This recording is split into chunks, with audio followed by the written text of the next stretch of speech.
नमस्कार। मैं हूं आशीष कुमार सिंह और आप देख रहे हैं मोदी फैक्टर। उत्तर प्रदेश की राजनीति भी काफी दिलचस्प है। उत्तर प्रदेश के उप मुख्यमंत्री केशव प्रसाद मौर्य अगर अदावत भी करते हैं या योगी पर तंज कसते हैं तो भी खबर बन जाती है। अगर तारीफ करते हैं तो भी खबर बन जाती है। आपको याद ही होगा, केशव प्रसाद मौर्य ने हाल ही में अपने कई भाषणों में कहा कि सरकार से संगठन बड़ा होता है। बस क्या था, उत्तर प्रदेश की राजनीति में भूचाल मच गया। लोग कयास लगाने लगे कि उत्तर प्रदेश में परिवर्तन होने वाला है। केशव प्रसाद मौर्य भी भाग भाग कर दिल्ली जाने लगे।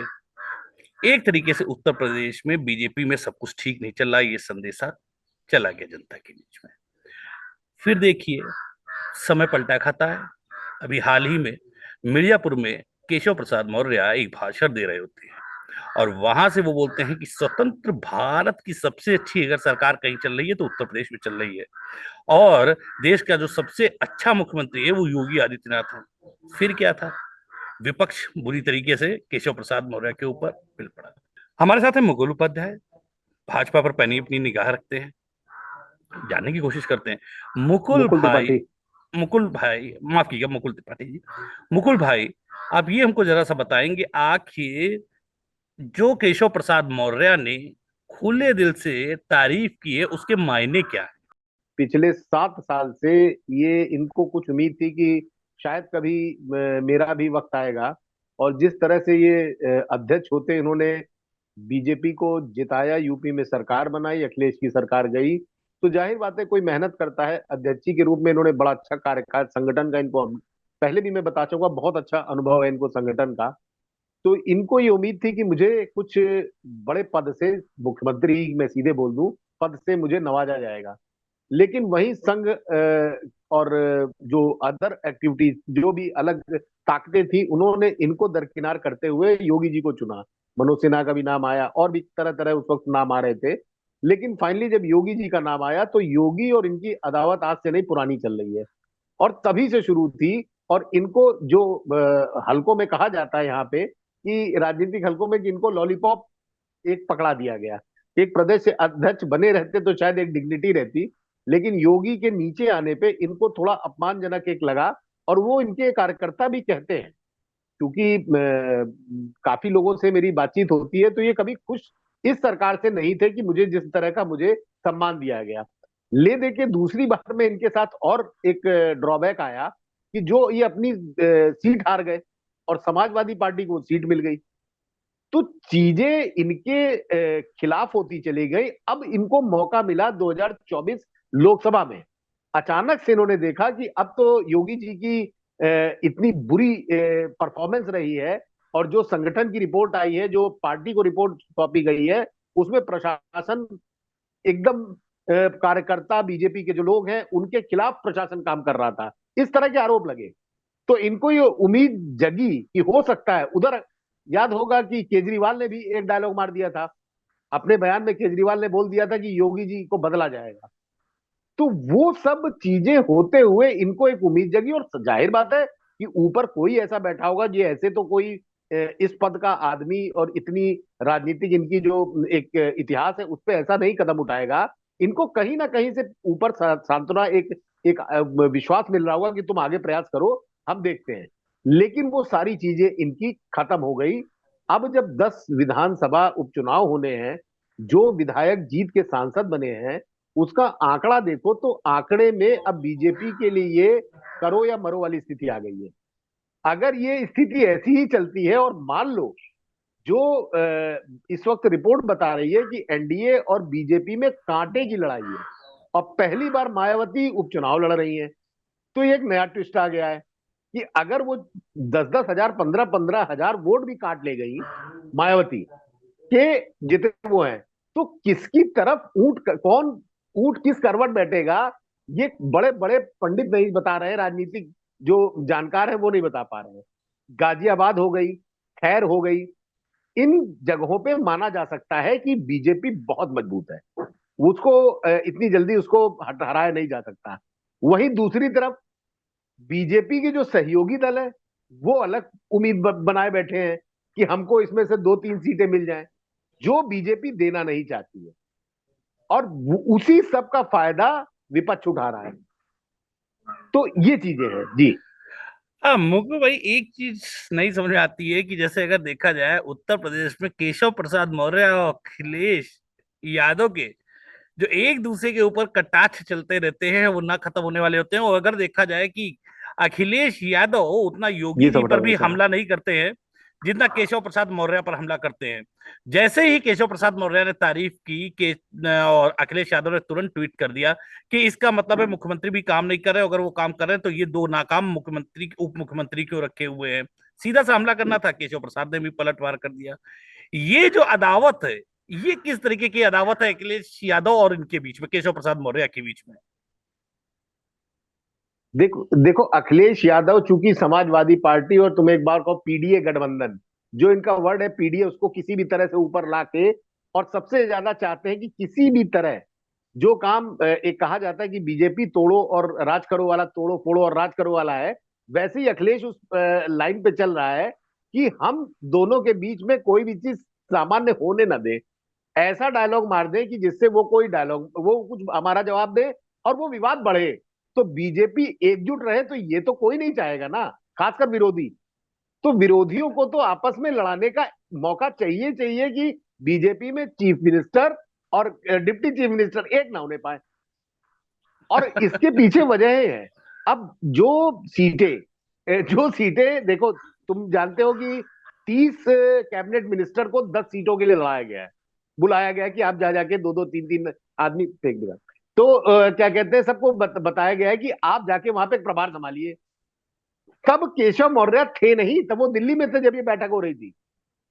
उसके बाद केशव प्रसाद मौर्य को इलाहाबाद में और मिर्जापुर की एक सीट दे दी गई है कि आप जाके वहां देखिए। वहीं मुख्यमंत्री ने मिल्कीपुर और करहल ले लिया अपने पास।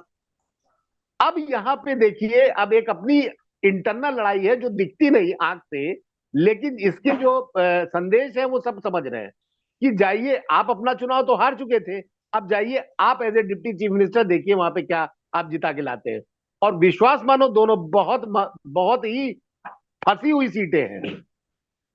फूलपुर के जो विधायक सांसद बने हैं पटेल, वो अपनी विधानसभा में 16,000 वोट से पीछे थे, अच्छा, जहां तक मुझे मुकुल लग फिर रहा भी है वो कि सांसद बने हैं। अब मुझे जहां तक अभी लग रहा है कि अगर हम 10 सीटों को उठाकर देखें तो इसमें से जातीय समीकरण के हिसाब से कुंदरकी हो गई या फूलपुर सीट हो गई या कटिहारी सीट, हम मान अम्बेडकर नगर की जो सीट है, या मिल्कीपुर सीट हो गई, ये सीटें हैं जो जातीय समीकरण के हिसाब से अखिलेश यादव को काफी सूट करती हैं और बीजेपी को यहाँ पे बहुत कड़ी चुनौती मिल रही है। तो कहीं ना कहीं केंद्रीय नेतृत्व भी ये जानता था कि ये जो 10 उपचुनाव है, ये पिछला जो इलेक्शन हुआ है विधानसभा से या लोकसभा से, उससे भी कठिन चुनाव है। क्योंकि देखिए बहन जी उपचुनाव में आ रही, चंद्रशेखर भी अपना लड़ा रहा है। बहन जी चंद्रशेखर में नंबर 1 कौन होगा, वो भी दांव पर लगा हुआ है। इसके अलावा अखिलेश यादव का कुछ सीक्वेंस ऐसा बन गया है, ये जो 10 उपचुनाव है जिसमें बीजेपी और इसकी नेक टू नेक फाइट होनी है। ऐसे में बीजेपी के शीर्ष नेतृत्व को ऐसा लगा होगा कि शायद अब ये बहुत हो चुका है, इन लोगों की जो आपस में अदावत चल रही है उसकी वजह से जनता को प्रदेश में संदेश भी अच्छा नहीं जा रहा। और इसके अलावा ये जो चुनाव है और इसका संदेश दूर तक जाएगा, 2027 के भी इलेक्शन पर इसका फर्क पड़ेगा। इसी वजह से ऐसा तो नहीं केंद्रीय नेतृत्व के दबाव में आकर अब इन लोगों के सुर बदल गए हैं। बिल्कुल, ये केंद्रीय नेतृत्व का ही एक मैसेज है, संदेश है कि आप लोग एक हो जाइए, वरना विश्वास मानो, बहुत कम दर्शक आपके जानते होंगे कि जो 10 सीटें हैं, 10 सीटों में एक्चुअल स्थिति बीजेपी की क्या थी। कहते हैं 5 एनडीए के पास थी, 5 इंडिया के पास, समाजवादी पार्टी अब मानिए पूरा। तो अब इस चीज को अगर आप देखेंगे तो उसमें एक सीट रालोद ने लड़ी थी, समाजवादी पार्टी के साथ रहते। तो वो, मैं समाजवादी पार्टी का चूंकि वोट मिला था रालोद को, और वहां पे चूंकि जाट ज्यादा है, तो मैं उसको रालोद के फेवर में मानता हूं। तो 3 सीटें आप मानिए, बाकी 7 सीटों पे, और 2 सीटें आपकी, एक निषाद पार्टी और एक अनुपमा, इनको दिया गया था। तो बाकी बची कितनी? खैर में रालोद लड़े थे, तो 10 में से 7 सीटें ये हारे हैं। 2 ही सीट बीजेपी निकाल पाई थी और 2 इनके सहयोगी, 6 सीटें हो गई। 6 सीटें ये हारे थे।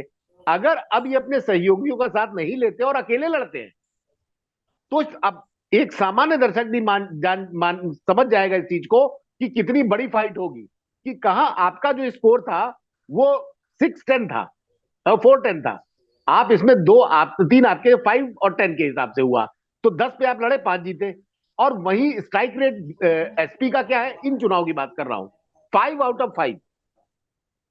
तो अगर इस नजर से देखो तो कहीं ना कहीं बीजेपी को बहुत मेहनत करनी पड़ेगी, लेकिन अब यह भी होगा कैंडिडेट कौन कैसा उतार रहा है। अगर जिसका कैंडिडेट अच्छा होगा, चाहे वो समाजवादी पार्टी का हो चाहे बीजेपी का हो, तगड़ी फाइट होगी। और कैंडिडेट के ऊपर डिपेंड करेगा कि जीत का परसेंटेज कितना रहता अच्छा, ये है। मुकुल भाई, हम ऐसा लोग को नहीं वेट करना पड़ेगा। पहली बार ऐसा आपको नहीं लग रहा है कि उत्तर प्रदेश में योगी ने एक टास्क दे दिया है कि योगी आदित्यनाथ ने खुद भी ऐसी जो दो सीटें ली है, जैसे करहल और मिल्कीपुर ली है, ये दोनों बीजेपी के लिए बहुत टफ सीट है, बहुत तगड़ा योगी जी के सामने चैलेंज है, क्योंकि यहाँ के जो समीकरण है वो बिल्कुल जातीय समीकरण है, वो समाजवादी पार्टी के फेवरेबल है, चाहे वो करहल की बात करें चाहे मिल्कीपुर की बात करें। तो योगी जी ने खुद इतनी जब टफ सीट ले ली है, तो जो बाकी लोगों को दी है, चाहे वो संगठन मंत्री धर्मपाल जी हो या प्रदेश अध्यक्ष हो या उप मुख्यमंत्री हैं ब्रजेश पाठक और इनको, तो एक पहली बार ऐसी योगी ने नजीर पेश की है कि भाई आइए, सब लोग बड़े बड़े नेता हैं तो आइए अपनी देख ही लेते हैं कि कौन किसके अंदर कितना दम है। देखो, कुछ भी यहाँ बीजेपी में राज्य स्तर पे नहीं होता है। इसके लिए पूरी केंद्रीय नेतृत्व और साथ में 3 राज्यों के जो अभी 2 राज्यों के चुनाव घोषित हुए हैं, उस पर भी मैसेज जाएगा। इस चीज को क्या भूल रहे हो। तो ये जो 10 सीटें हैं अभी, हालांकि इनकी घोषणा नहीं हुई तब ये कवायद हो रही है। आप ये समझिए कि आज हम आप जो बहस कर रहे हैं, उसका विषय क्या है। विषय तो हमारा होना चाहिए जिन राज्यों में चुनाव है, लेकिन आप यूपी की उन सीटों पे बहस कर रहे हैं जहां पे अभी घोषणा हुई भी नहीं और ना आगे संभावना है कि 2 महीने 3 महीने बाद होगा। तो आप इसका जरा महत्व समझिए कि इस चीज को कितना सीरियसली बीजेपी का केंद्रीय नेतृत्व ले रहा है। अब जो केशव प्रसाद मौर्य ने ये जो बयान दिया है योगी के समर्थन में, तो क्या आपको लगता है कि केशव प्रसाद मौर्य के समर्थकों के चेहरे पर खुशी लौटी होगी? क्या केशव प्रसाद मौर्य को अब ताकत मिलेगी? क्या कम से कम अब प्रमुख सचिव वचिव इनकी सुनेंगे या इनकी राज्य में चलेगी? देखो, योगी जी उसी तर्ज पे काम कर रहे हैं जैसे मोदी करते हैं। वो आज से नहीं, तुम शुरुआत का 6 महीना निकाल दो, उसके बाद से वो जब अपने स्टीम पे आए थे, आज 7 साल की सरकार हो गई है, तो 6.5 साल उन्होंने ऐसे ही राज किया है। और कानून व्यवस्था को लेके जो एक पब्लिक का एक इमेज है वो बहुत अच्छी है। अब तुमको बताते हैं सुनने और न सुनने की, तो जाहिर बात है कि योगी आदित्यनाथ के ऊपर कोई दाग नहीं है। वो एक दाग उनके ऊपर भ्रष्टाचार का नहीं है। और कई मामलों में यह भी आता है कि चीजें अगर उनको ऑफर भी की जाती थी तो वो उसको रिफ्यूज करके आगे निकल जाते हैं। केशव प्रसाद मौर्य का दूसरा सिस्टम है। केशव प्रसाद मौर्य उस समय के शुरुआती है जब राम मंदिर आंदोलन के लिए चंदा इकट्ठा किया जाता है, जा रहा था। तो उस समय बताते हैं कि इन्होंने राम मंदिर में अपनी बड़ी भूमिका निभाई थी। और किस तरह से चंदा का जो एक लोकल लेवल पे जो एक चर्चा रहती है, उसको मैं ज्यादा नहीं यहाँ पे डिस्कस करूंगा, लेकिन उनके करीबी लोग सब जानते हैं कि इनके उत्थान का और आगे बढ़ने का कारण क्या था। तो वो चीजें कहीं ना कहीं किसी राजनेता के इमेज पे असर करती हैं। योगी जी मठ से आते हैं, मठ का आदमी किसी दीन दुनिया से एकदम अलग रहता है, ना बीबी ना बच्चा। यहाँ क्या है, यहाँ पे सारी सल्तनत है इनकी। तो वो चीजें, संगठन चलाना अलग बात है, सरकार चलाना अलग बात है। और जाहिर बात है, संगठन के लोग सरकार में आते हैं, सरकार के लोग संगठन में जाते हैं। ये बीजेपी की परंपरा रही है। लेकिन इस परंपरा में मौर्य नहीं आ पा रहे हैं कि संगठन से निकल के और किसी महत्वपूर्ण, क्योंकि सांसद थे, अगर सांसद रहते तो शायद केंद्रीय कोई मंत्री बन जाते। लेकिन जो मेहनत उन्होंने की थी उसका उनको फल नहीं मिला। जो आदमी लगता है किसी नेता के साथ, वो भी उम्मीद करता है ना हमारे काम हो। प्रमुख सचिव और ये सब अपॉइंट करना चीफ मिनिस्टर का काम है। और चीफ मिनिस्टर से बोले कैसे कि मेरा प्रमुख सचिव सुन नहीं रहा है, एक तो बहुत आप अपनी पीड़ा बताएंगे कैसे। एक बहुत अच्छा आपको मैं तो वो उदाहरण चीजें, देना एक बहुत अच्छा उदाहरण देना चाहता हूँ। एक हमारे मित्र है, मंत्री जी भी है, और मतलब एक तरीके से बोलिए कि हम लोगों के यार भी हैं। तो एक दिन वो रखे हुए थे, बोले योगी सरकार कुछ काम नहीं करते हैं, तो एक फाइल ही रखे हुए थे, तो ऊपर लिखा हुआ था जनता के कामितार्थ। तो बोले प्रमुख सचिव साहब के पास जा रहे हैं, देखना ये फाइल वापस कर देंगे। अचानक बैठे रहते तो हम भी उस फाइल को पलट लेते। तो हमने कहा इसमें जनता की कौन सी भलाई है? जो काम था ना, उनका नाम लेंगे ना कार्य हम आपको बताएंगे। अरे बोले यही सब कुछ तो होता है, उसके बाद में कार्य करना पड़ता है, हमको 10,000 लोगों को बैठाकर चाय पिलानी पड़ती है। महाराज जी का क्या है, महाराज जी तो हाथ डालते हैं अगर जेब में पैसा हो ना हो। और उनकी जो विरासत है, जो उनको संस्कृति में जो मिला हुआ है, वो ये है कि सब उनके पैर छेंगे, उनको दक्षिणा देंगे। और बोले हम लोगों का क्या है, आंख खुलेगी, किसी के यहाँ शादी है, किसी के यहाँ कोई फंक्शन है, जाना है तो हर जगह हमको पैसा उल्टा देना है, और हमको अपने देना जेब है। से चाय पिलानी है। तो हमको तो सारा ये सब कुछ देखना। अब ये हमारे और महाराज जी में अंतर हो जाता है। तो बोला ये हम फाइल लेकर जाएंगे, तुमसे सही बता रहे हैं कि ऊपर है, प्रमुख सचिव देखेगा, उसके बाद बोल देगा कि नहीं नहीं नहीं ये तो जनता के हित बोले वाली है नहीं, और फिर हम बाहर हो जाएंगे। बोले लेकिन हम मानते हैं कि चलो ये जनता के हित की फाइल नहीं। बोले लेकिन योगी जी को ये भी समझना चाहिए कि हमको जनता में हर फंक्शन में जाना पड़ता है, हमारा एक खर्चा होता है, और आप जहां पे जाते हैं वहां आपके लोग पैर छूकर आपके दर्शन लेते हैं, आशीर्वाद लेते हैं, उल्टा पैसा आपको चढ़ावा हम दे देते हैं। तो ये अंतर है। बहरहाल मुकुल भाई ये बात तो सही है कि अब जो अदावत एक चल रही थी केशव प्रसाद मौर्य और योगी के बीच में, वो कहीं ना कहीं केंद्र सरकार को समझ में आ गया कि ये अदावत अगर अब लंबी चलती रही तो कहीं ना कहीं हम्म, बीजेपी को ज्यादा ही नुकसान हम्म, उठाना पड़ेगा। और यही वजह है कि मुझे लगता है कि बीजेपी में ये एक जुट होकर एक फैसला लिया गया है कि इन लोगों की अदावत की जो चर्चे हैं खासतौर से प्रदेश से हटने चाहिए, जिससे बीजेपी एक संदेश दे सके कि वो चुनाव में उनकी जो पूरी टीम है वो एक साथ है। मुकुल भाई चर्चा में आने के लिए बहुत बहुत धन्यवाद आपका। धन्यवाद, धन्यवाद।